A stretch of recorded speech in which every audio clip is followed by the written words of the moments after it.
மரியே வாழ்க.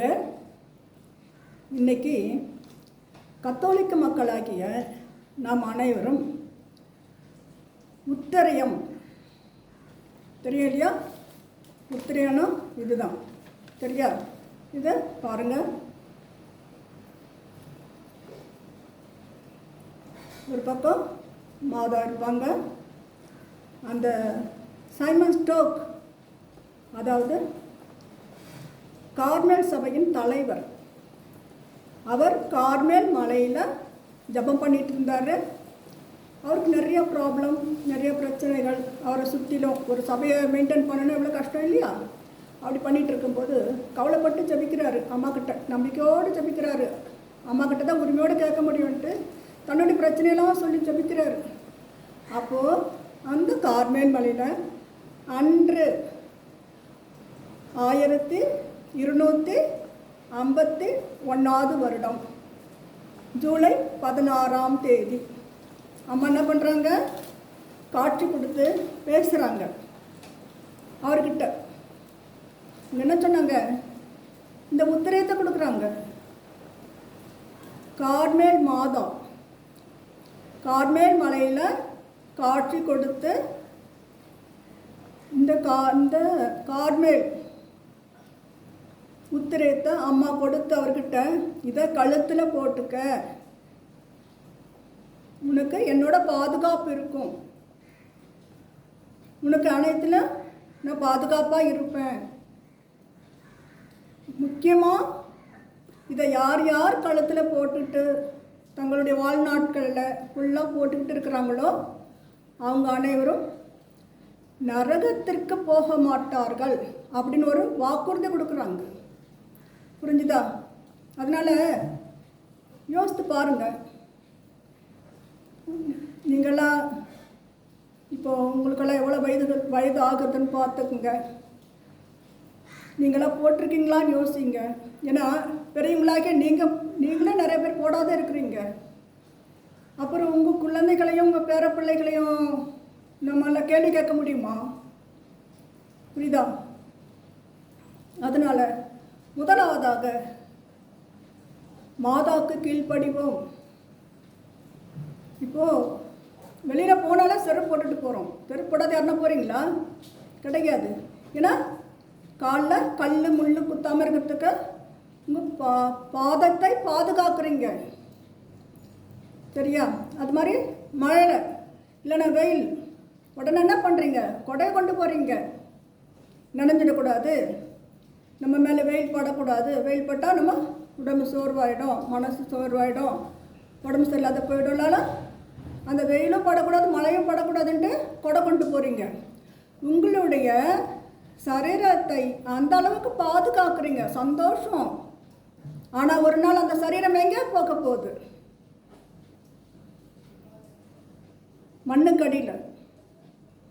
அப்போது இப்போ நம்ம நேசிக்க வேண்டியது என்னது?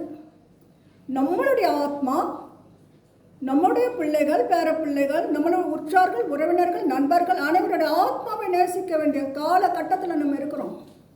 அதனால் ஃபஸ்ட்டு நம்ம கீழ்ப்படிவோம். ஆத்மாவின் பாதுகாப்பு. விவரம் தெரிஞ்சால் எதுக்கு இதை யூஸ் பண்ணாமல் இருக்கிறீங்கன்னு தெரிய மாட்டேங்குது. ஒரு 50 பேர் நிற்கிறாங்கன்னா ஒரு இடத்துல ஒரு 2 பேர் தான் அதில் போட்டிருக்காங்க.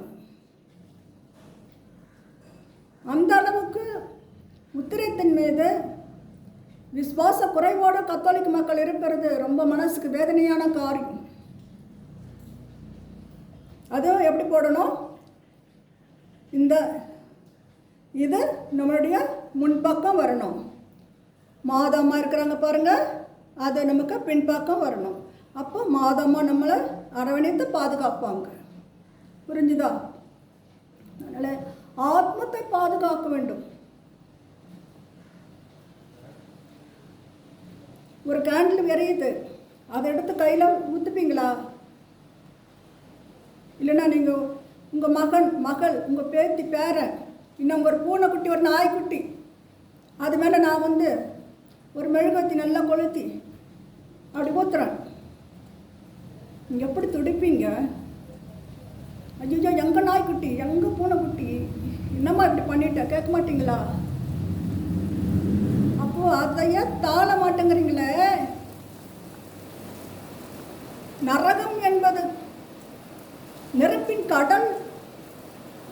அதில் உங்கள் ஆத்மாக்கள் போய் விழக்கூடாதுன்னு மாதமாக இதை கொடுத்துருக்குறாங்க. பாதுகாப்பா ஏன் அணிய மாட்டேங்கிறீங்க? இதை நீங்கள் அணியும் போது, ஃபஸ்ட் டைம் அணியும் போது இதை கொண்டு போய் ஃபாதர்கிட்ட கொடுக்கணும். உங்களுடைய பங்கு தந்தைக்கிட்ட கொடுக்கணும். இல்லைன்னா வேறு எங்கன்னா சர்ச்சில் இருக்கிறீங்களா, யாராவது ஒரு கத்தோலிக்க குருவானவரிடம் கொடுத்து அவர் அதை பிளஸ்ஸிங் பண்ணி தீர்த்தம் தெளித்து ஃபஸ்ட் டைம் அவர் கையினால தான் நீங்கள் போட்டுக்கணும். அதுக்கு பிறகு அதை அருந்து போனால் எக்கான கொண்டு அதை அவுக்கக்கூடாது. சரியா? கழுத்தில் போட்டதை எக்காண்ட கொண்டும் அவுக்கக்கூடாது. ஒரு சிலர் குளிக்கும் போது அவுத்து வச்சுட்டு போடுறாங்க, அது தவறு. அது போடுறதோட போடாமல் இருக்கலாம். புரிஞ்சுதா? இந்த கழுத்தில் போட்டால் ஃபஸ்ட் டைம் ஃபாதருங்க தான் போட்டு விடணும். அந்த பிளஸ்ஸிங் ஆனதை அவங்க போட்டு விட்டதை அது எவ்வளோ நாள் வருதோ வரட்டும். அது பிஞ்சு போச்சுன்னா இன்னொரு இந்த மாதிரி வாங்கிக்கிட்டு போயிட்டு ஃபாதரன்கிட்ட கொடுத்து பிளஸ்ஸிங் பண்ணி கொண்டு வந்து அதை கழுத்தில் போட்டுக்கிட்டு தான் இந்த அறுந்து போகிற மாதிரி இருக்கு இல்லையா, அதை அவுக்கணும். புரிஞ்சுக்குங்க. சரியா? அதனால் எல்லாரும் உத்திரியம் போட பாருங்க. உங்களுக்கு ஒரு அப்பளம் பொறிக்கிறீங்க, எண்ணெய் பட்டுச்சுன்னா கத்துறீங்க, பதறீங்க. நாளைக்கு இவ்வளோ நேசிக்கிறீங்க பிள்ளைங்களை, குடும்பத்தில் இருக்கிற அப்பா அம்மாவை நேசிக்கிறீங்க, தாத்தா பாட்டியை நேசிக்கிறீங்க, உங்கள் உற்றார் உற நண்பர்கள் எல்லாரையும் நேசிக்கிறீங்க, சந்தோஷம். ஆனால் இவங்கெல்லாம் நாளைக்கு போய் நரகத்தில் விழ போகிறாங்க, நெருப்பு கடலில் போய் விழ போகிறாங்க. அப்படின்னும் போது இது பாதுகாப்புக்கு அவசியம். ஏன் அவங்களுக்கு சொல்லி எல்லாரும் உத்திரி போட சொல்ல மாட்டாங்கிறீங்க? நீங்கள் உண்மையிலே எல்லாரையும் உங்களை சுற்றிலும் உள்ள உற்றார் உறவினர் நண்பர்கள் எல்லாம் நேசிச்சிங்கன்னா அவங்க எல்லாரும் இந்த உத்திரியத்தை போட சொல்லி நீங்கள் கம்பல் பண்ணணும். பெரிய ஒரு வெகுமதி. நீங்கள் மோட்சத்துக்கு போக போகிறீங்க, அதுக்கு இது உத்தரவாதம். இதை போட்டிங்கன்னா மோட்சத்துக்கு போயிடலாம். ஒரு சில விசுவாசத்தை குறைக்க என்ன சொல்கிறாங்கன்னா, இது சும்மா கழுத்தில் போட்டுருந்தா பத்தாது, அதுக்கெல்லாம் நிறைய சட்டத்திட்டம் இருக்குது, அதெல்லாம் கடைப்பிடிக்க முடியாது. ஒரு சிலர் நாங்கள் குடும்ப வாழ்க்கை வாழ்ந்துட்டுருக்குறோம், நானும் என் கணவர் ஒன்றா தான் படுக்கிறோம், ஒன்றா தான் எழுந்துக்கிறோம், அதனால் இதெல்லாம் பரிசுத்தமானது, இதெல்லாம் கழுத்தில் போடக்கூடாது. சாத்தானுடைய சூழ்ச்சி.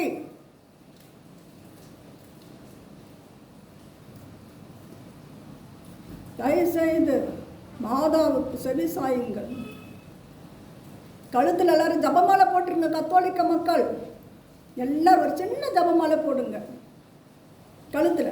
நீங்கள் எவ்வளோ நம்ம எதுவும் கொண்டு வரல, எதுவும் கொண்டு போக போகிறதில்ல. சரியா? நீங்கள் போடுற நகைகள் எல்லாம் போடுறீங்க இல்லையா, அதில் இந்த உலகத்தோடு முடிஞ்சிடும். அதில் ஒன்று கூட ஒரே ஒரு கால் பவுன் நகை கூட எடுத்து ஒரு ரிங் கூட எடுத்துகிட்டு நீங்கள் மோசத்துக்கு போக முடியாது. சரியா? அதுக்கு கொடுக்குற முக்கியத்துவம் இதுக்கு கொடுக்க மாட்டேங்கிறீங்களே. ஆத்மத்தை நேசிங்க, உங்கள் சரீரத்தை நேசிக்காதீங்க, ஆத்மத்தை நேசிங்க.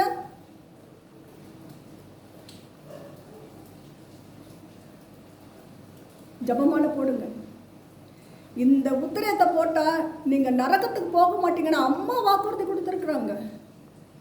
ஆனால் நீங்கள் என்னன்றீங்க, அதை நாங்கள் போட மாட்டோம், அப்போ நாங்கள் நரகத்துக்கு போகிறோன்றீங்க. எவ்வளோ வேதனையான காரியம்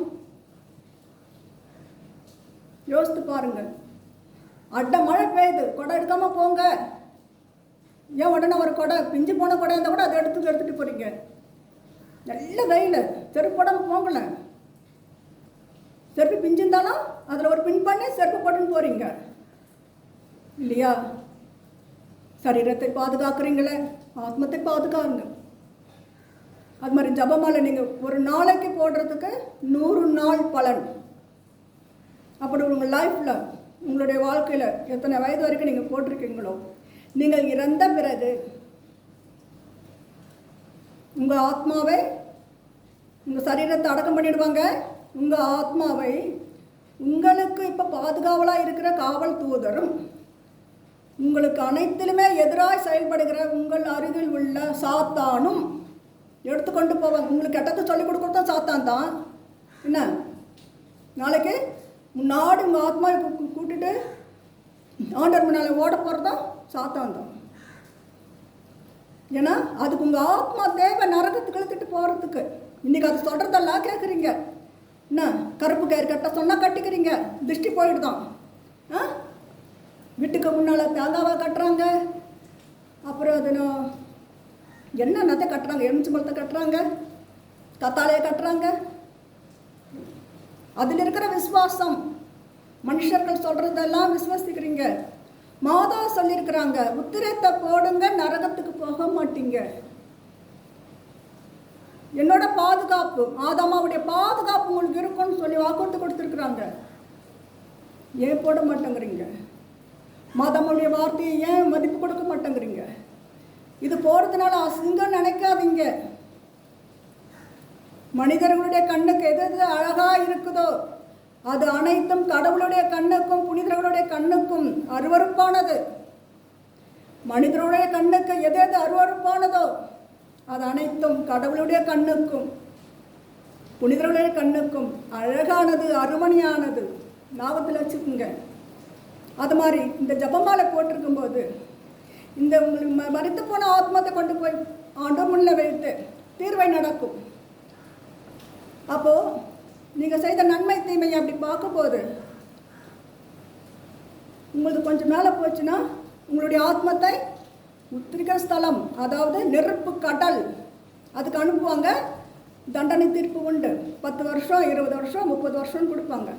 அப்போ அந்த நாட்கள் எழுதப்பட்டு இத்தனை வருஷம் நீ நெருப்பில் இருந்துட்டு மோட்சத்துக்கு வா அப்படின்வாங்க.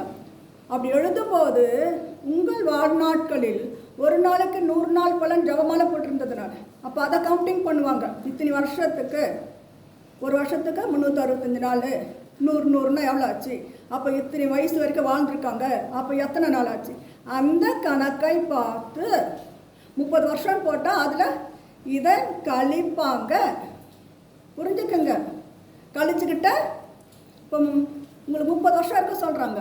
ஆனால் நீங்கள் ஜபமாலை போட்ட பலனால் என்ன சொல்கிறாங்க, எல்லாம் கழிச்சுட்டு 10 வருஷம் இருந்துட்டு வா போ, உத்திரிகை ஸ்தலத்தில் இருந்துட்டு வா போன்னு அனுப்புவாங்க. உத்திரிகை ஸ்தலத்தில் போனீங்கன்னா உங்கள் காவல் தூதர் உங்களோடு இருப்பார். உலகத்தில் உங்கள் ஆத்மத்துக்காக யார் யார் ஜபிக்கிறாங்களோ அவங்க ஜபத்தை எல்லாம் உங்கள் காவல் தூதர் தான் ஆண்டவர் முன்னில் செலுத்திக்கிட்டே இருப்பாங்க. அது மாதிரி உங்கள் குடும்பத்தில் மறைத்து போனவங்களுக்கு நீங்கள் தான் மாஸ் வைக்கணும், நீங்கள் தான் ஜபிக்கணும். எப்படி நம்ம வீட்டில் உள்ளவங்களுக்கு நம்ம தான் காஃபி கொடுக்கணும், நம்ம தான் சாப்பாடு கொடுக்கணும், பக்கத்து வீட்டில் ஏற்று வீட்டிலேருந்து வரமாட்டாங்க. அது மாதிரி இறந்து போன நம்மளுடைய உற்றார் உறவினர்கள் நண்பர்கள் ஆத்மாவுக்கு நம்ம தான் ஜபிக்கணும், நம்ம தான் மாசு வைக்கணும். அதையும் புரிஞ்சுக்குங்க. ஏன்னா நாளைக்கு நீங்கள் இறந்த பிறகு அப்போ தான் உங்களுக்கு யாராவது வைப்பாங்க. சரியா? நெக்ஸ்ட்டு இந்த இப்படி பார்க்குறாங்க இல்லையா நன்மை தீமைகள், அதில் அப்படி மேலே போயிடுச்சுன்னு வைங்களேன், உங்கள் பக்கத்திலே இருந்து இடது பக்கமே இருந்து சொல்லி கொடுத்ததெல்லாம் கேட்டீங்க இல்லையா, கருப்பு கயிறு கட்டினீங்க இல்லையா, நல்ல நேரம் கெட்ட நேரம் பார்த்தீங்க இல்லையா, பிள்ளைங்களை ஆண்டவர் ஆசீர்வாதமாக கொடுத்தார். அந்த பிள்ளைங்களுக்கு என்ன பண்ணீங்க, நல்ல நேரம் பார்த்து கல்யாணம் பண்ணுறீங்க. 24 மணி நேரமும் 7 நாட்களும் ஆசீர்வதிக்கப்பட்டது. ஆனால் யாரோ ஒருத்தர் சொல்கிறாங்க துக்க நாள் வெள்ளிக்கிழமை வைக்கிறீங்க உங்களுடைய பிள்ளைகளுக்கு திருமணத்தை. அவங்க ஒரு மனுஷர் சொல்கிற டைமில் வைக்கிறீங்க. மணி ஆண்டவராக இயேசு கிறிஸ்து உயிர் விட்ட நேரம் 3 மணி மதியம், அந்த நேரத்தில் தாலியை கட்டுறீங்க.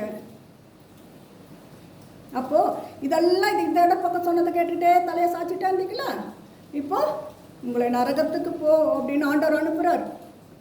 அங்கே சாத்தான் கூட்டங்களும் விஷ ஜந்துகள், பாம்பு பூரா இன்னும் இருக்கிறதெல்லாம் தேள் எல்லாமே அங்கே தான் இருக்கும். புரிஞ்சுதா? அது நித்தியம் அந்த தண்டனை. அங்கே போயிட்டால் முடிஞ்சு போச்சு கதை. அங்கே போகிறதுக்காக இந்த வாழ்க்கை. நம்ம எல்லோரும் ஒரு ட்ரெயினில் பஸ்ஸில் ட்ராவல் பண்ணுறோம். புரிஞ்சுக்குங்க. நம்ம வாழ்கிற வாழ்க்கை நிலை கிடையாது. நம்ம இஷ்டத்துக்கு பிறக்கல. கடவுள் நம்மளுக்கு இந்த வாழ்நாட்களை ஆசீர்வதித்து கொடுத்திருக்கிறார். அது ஆசீர்வாதமாய் மாற்றுவதும் சாபமாய் மாற்றுவதும் உங்கள் கையில் கொடுத்துருக்குறார். அதுக்கு நடுவில் அம்மா நிற்கிறாங்க. ஐயோ என் பிள்ளைங்க இதெல்லாம் போட்டுக்குங்க, என்கிட்ட வந்துருங்க, இதை போட்டுக்குங்க, உங்கள் பாதுகாப்பு, உங்கள் ஆத்மத்தை பாதுகாத்துக்குங்க, நாங்கள் கூட நிற்போம், இதை போட்டுக்குங்கிறாங்க. துடிக்கிறாங்க. கேட்குறதுக்கு யாரும் இல்லை. சீரியல் பார்க்கறதுக்கு டைம் இருக்குது, மணிக்கணக்காக ஃபோனில் பேச டைம் இருக்குது, என்ன வீடியோ பார்க்கறதுக்கு டைம் இருக்குது. அம்மா சொல்கிற மெசேஜை கேட்குறதுக்கோ இதை எடுத்து அணிந்து கொள்வதற்கோ யாருக்கும் மனமும் இல்லை, நேரமும் இல்லை. கையெடுத்து கும்பிட்டு கேட்குறேன், கத்தோலிக்க மக்கள் அனைவரும் தயவு செய்து இதை போடுங்க. இன்று இருக்கிற உறவுகள் அனைத்தும், இன்று உலகில் வாழ்கிற எல்லா மக்களும் மோட்சத்தில் இருக்கணும். அதுதான் நான் விரும்புகிறேன். நீங்களும் விரும்புங்க. நீங்களும் இதை மற்றவங்களுக்கு எடுத்து சொல்லுங்க, சரியா? ஏன்னா நரகத்துக்கு போயிட்டா அது தேவையில்லாத ஒரு வாழ்க்கை, சபிக்கப்பட்ட வாழ்க்கை. திருப்பி அங்கே யாரும் வரவே முடியாது. உங்கள் கூட இருந்த சாத்தான் வெற்றி பெற நீங்கள் விடக்கூடாது. ஏனென்றால் உங்கள் கூட இருக்கிற வான் தூதர், காவல் தூதர் வெற்றி பெறணும். ஆனால் வலது பக்கம் சாயுங்க, அவங்க சொல்கிறதுக்கு காது கேளுங்க, காது கொடுத்து பேசுங்க. உங்கள் காவல் தூதர் தான் உங்கள் ஃபர்ஸ்ட் ஃப்ரெண்டாக இருக்கணும். காலையிலையும் சாயங்காலமும் நைட்டும் ஃபஸ்ட்டு அவங்களுக்கு குட் மார்னிங் குட் நைட் சொல்லுங்கள், சரியா? நீங்கள் தூங்கும்போது அவர் விழித்திருக்கிறார். இதை அணிந்து கொள்ளுங்க. மாதம் அவங்க கூட இருப்பாங்க. கட்டாயமாக நீங்கள் மோட்சத்துக்கு போகலாம். உங்கள் பிள்ளைகள், உங்கள் உற்றார் உறவினர்கள், உங்கள் குடும்பத்தில் எல்லாரும் அணிய சொல்லுங்கள். நீங்களும் அணியுங்க. தயவு செஞ்சு கேட்டுக்கிறேன். மரியே வாழ்க.